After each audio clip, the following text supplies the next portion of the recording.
Thanks for joining me for another episode of Bitcoin and Coffee. I'll be your host, Eugene Forrest.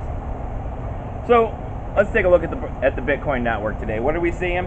Well, we're seeing $111 billion for a market cap for overall cryptocurrency. We got $42 billion in a BTC market cap. We got about $4 billion traded in the last 24 hours, and we got a BTC dominance of 37.7. That number keeps falling, but we're adding so many cryptocurrencies to that list, and the market caps of each one are climbing at such great rates that it's really hard for BTC to keep a 50% or more dominance, especially when we're seeing such gains like we are in Litecoin and Dash today, with Litecoin taking 11% gains and Dash taking 12.5% gains.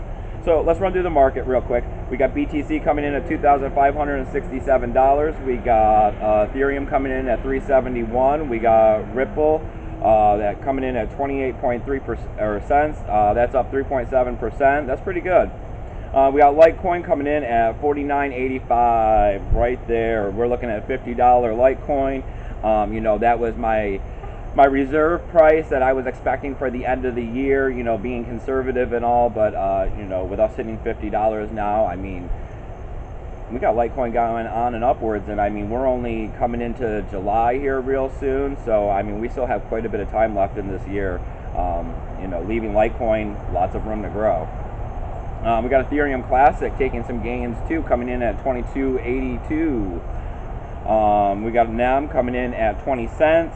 We got Dash, like I said, up 12.5%, coming in at $198. They were over $205, I think, for a high, and that's amazing. I support Dash. I like to hold some of it. I made quite a bit when I started off with my X11 Genesis mining contracts, back when Dash was at like $7 or whatever.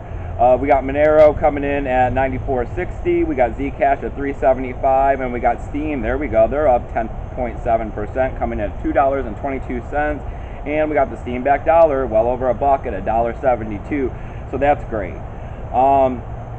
We're over 1,200 followers on Steam, and that's amazing. My numbers on YouTube are about 1,300. I got about 1,200 on Steam, so those are getting to be about even with each other.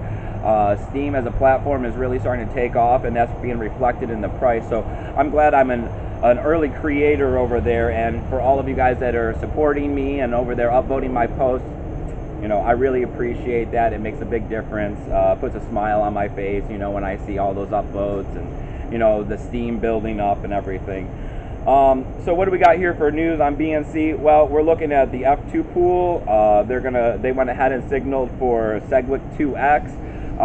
This is more of the controversy that's happening with the adoption of SegWit 2X and how we're going to be able to bring it to the Bitcoin network.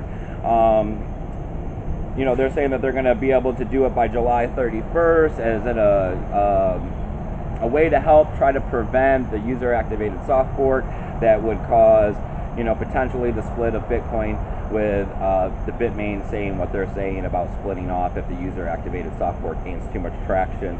I don't think that this is going to happen. I think that, Bitcoin, it's just some threats. Bitcoin always works itself out. Nobody wants two Bitcoin.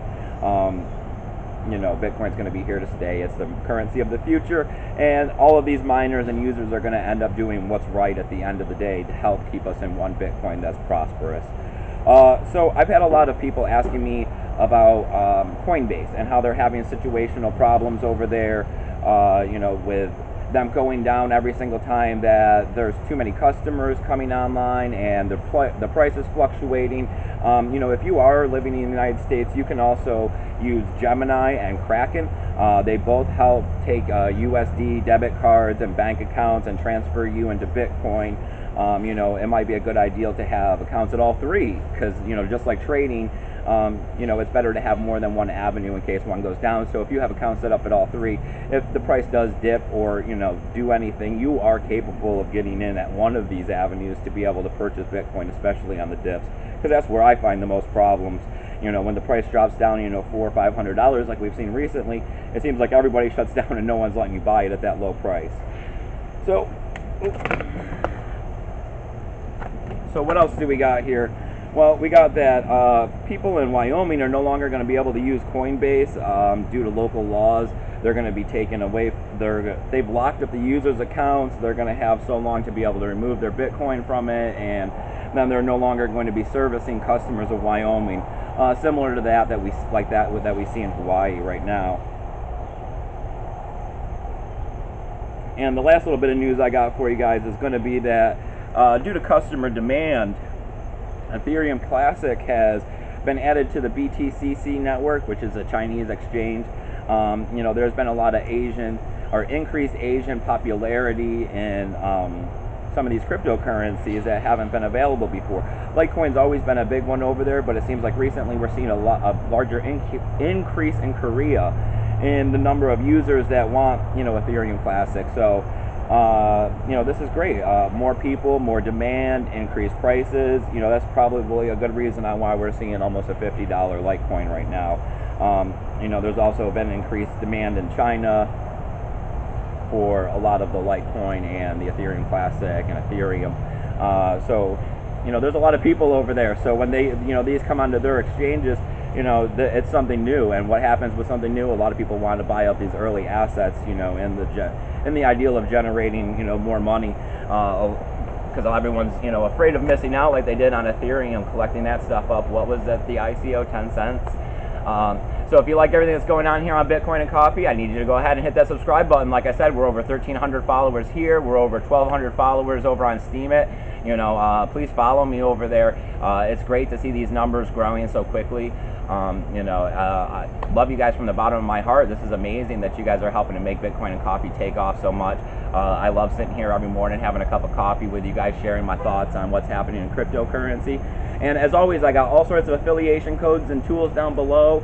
I got links to help you navigate these cryptocurrency markets, understand what's happening out there, see unconfirmed transactions, bad Bitcoin, so you can see where the scams are going. And of course, I encourage you guys to talk in the chat below so you guys can help each other out. Because unfortunately, I'm usually at work after this video and unable to get down there to answer your questions. But if you write me an email at eugeneforest20@gmail.com, I'd love to answer any of your questions. It's part of what Bitcoin and Coffee is. It's a free help desk service for all of you new people out there. Just shoot me an email. I usually get back to you within 24 hours. And as always, I got affiliation codes down there to get you a hard wallet. That's the best way to keep your Bitcoin safe. I always recommend anybody that has over a couple $100 to buy one. You can get one from HW Wallet or Amazon. There's other places out there. You don't necessarily have to use my affiliation code. I just want to see you guys keep your Bitcoin safe. And donational addresses down there if you guys can do anything to help us out, because we're unsponsored. And as always, people, remember, keep your Bitcoin safe.